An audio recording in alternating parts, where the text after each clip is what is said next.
Je suis originaire de Victoriaville, dans les Bois-Francs.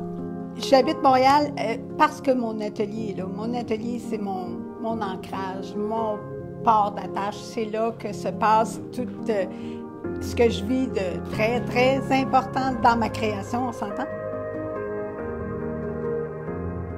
Je pense que dans chaque enfant, ça naît jeune, ces goûts-là.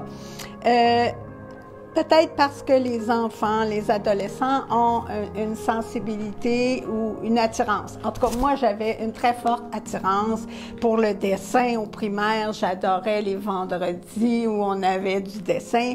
À 17 ans, je suis allée dans un magasin au centre-ville de Victoriaville, d'un petit sous-sol. C'était le magasin où ils vendaient du matériel d'artiste. Puis moi, je passais là souvent, puis je voyais dans la vitrine les belles couleurs. Tu sais, tout étendu, là, du vert au bleu, c'était magnifique. Et ça m'appelait, ça m'interpellait. À un moment donné, je suis entrée, j'ai acheté un coffre de peinture. Le désir de faire les beaux-arts était là depuis la 7e année. Alors, quand j'étais à Québec, j'ai complété tout ce qui manquait de prérequis pour aller en art plastique à l'université. Je pensais le faire à Montréal, à Québec, puis en fin de compte, c'est pas ça qui est arrivé. On est redéménagé pour la région de Montréal. Alors, j'ai commencé à faire des expositions à Québec, les concours. Après ça, on est déménagé à Montréal. Bien là, moi, j'ai toujours suivi les formations, des formations, puis travailler. Il faut travailler beaucoup.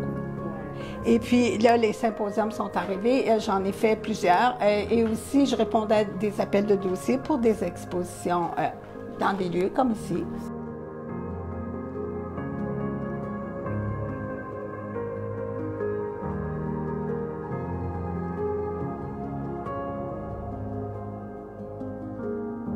Moi, j'aime beaucoup parler d'émotions dans mes tableaux.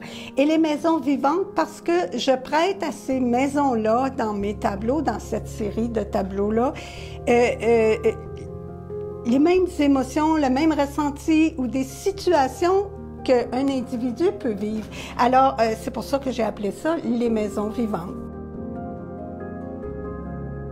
C'est une maison en vie, mais par contre, la maison, elle est un peu spéciale parce que elle n'est pas conventionnelle.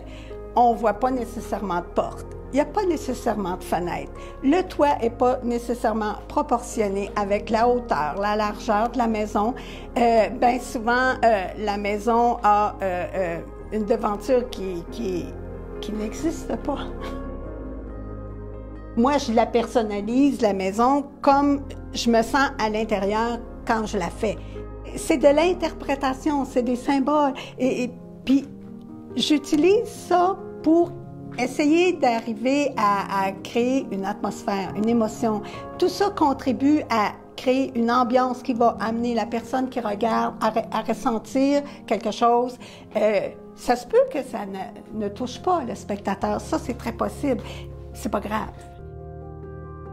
Je parle d'équilibre et de déséquilibre. Les petites maisons, on le voit moins sur ce tableau-là parce qu'ici, c'est pas mal équilibré. Je veux dire, les maisons sont très debout, sont très verticales, assises, bien situées, là, bien groundées, si on veut. Mais il y a d'autres tableaux où le déséquilibre est vraiment évident sur le tableau. Mais c'est pas triste, c'est juste un état. Je pense qu'on peut me lire beaucoup à travers mes tableaux. Moi, je suis une femme émotive. Mes tableaux, je pense qu'ils le sont aussi. Pour peu lorsqu'on regarde les tableaux, on les laisse venir à nous. On laisse le tableau nous imprégner de qu'est-ce qu'il y a à nous dire.